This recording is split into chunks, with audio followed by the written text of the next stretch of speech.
Well, hi again. This is Brian Knight from Pragmatic Works. I'm here today with Devin Knight, who runs our training department at Pragmatic Works. Today we're on Whiteboard Wednesday. We're here to talk about some of the appropriate visualization choices you're going to be making when you write reports. Well, Devin, I know we thought about this for a long time, and this is part of our master's class. Right, that's right. In reporting services. The first one you wrote up here, as far as one of the biggest mistakes you can make, is really appropriate color.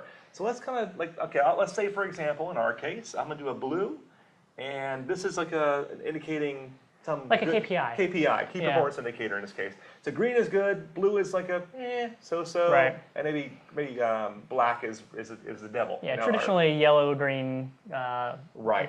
We just don't have a color here for that. So so we have some issues here. What's wrong with our dots here? Well, first of all, we definitely need to consider folks that are colorblind. So if someone was to look at this that was colorblind, they may have issues. So folks do. You know, I found out the other day that 1 in 6 men are colorblind. They don't know they're colorblind. Really? Because if you've never seen blue before, you wouldn't know what blue looks like, would you? Yeah. So so that would be a problem, colorblind accessibility problem. Yeah, that's definitely a problem. And the other one that's probably more obvious is if I print it on a black and white piece of paper, this obviously would be difficult to tell the difference between the two. Gotcha. Most times you're going to print this on a black and white printer in corporate environments. So the obvious fix for this is to not only choose appropriate colors, but also involve shapes. Okay, so maybe like some kind of triangle for medium intensity and an X for bad versus a red for bad or whatever. Right. All right, well, cool. Now, we also mentioned graph selection. So I know a lot of people decide that the perfect chart is going to be something like this. Yeah. And then we have like this.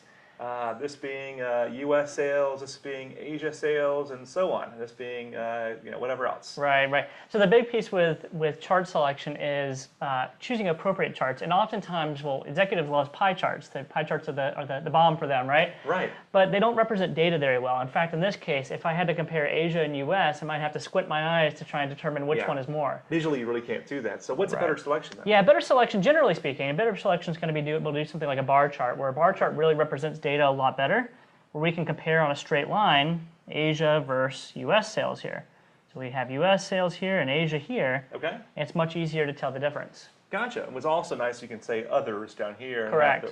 You can show the top 5 maybe or whatever. Right.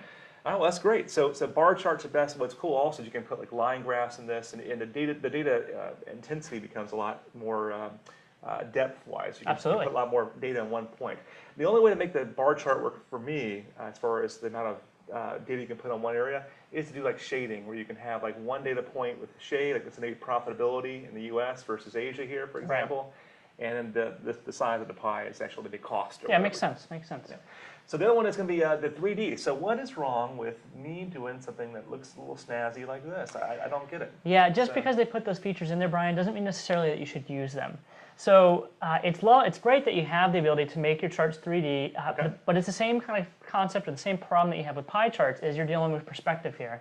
So imagine if I had 3D charts, and if I even had multiple series here, where I had another series that was kind of hidden behind that bar chart. So I have something kind of like this over here. And at that point, it's making it difficult to do a comparison and actually very quickly being able to visualize the differences between the categories here.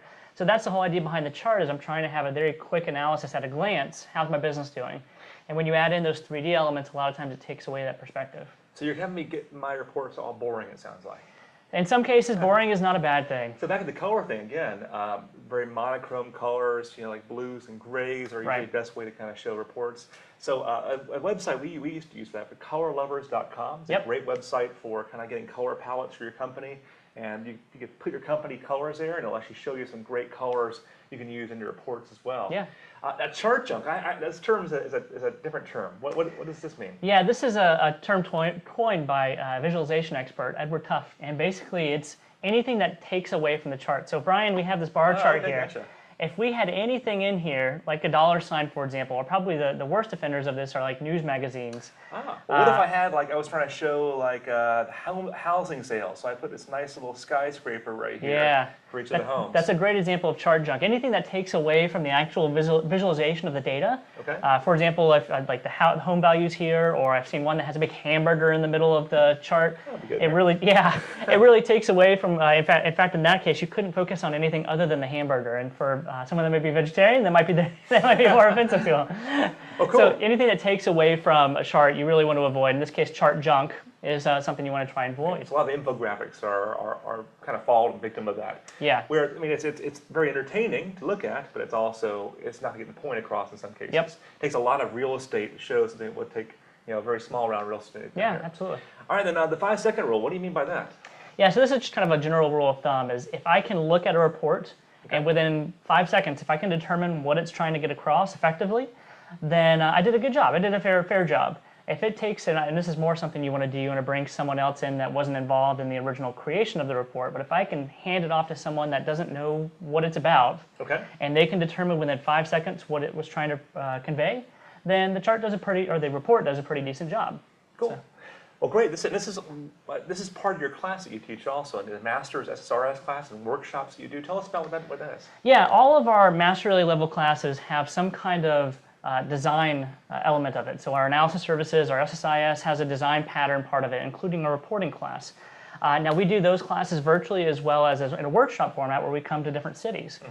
The virtual format we have where you can come to our class for 3 hours a day for 4 days a week. And then the on-site classes, the workshops, are usually 2 days for full days that we do as well. Those are all around the country right now. That's right, yeah. Well, very cool. So this is it's a good chunk of the first day, I think, if I remember right. It is, I definitely need to go to that myself. My visualization skills are not very good. Well, very good. Thank you for joining us today, and thank you guys for joining us on this Whiteboard Wednesday. We'll see you next time.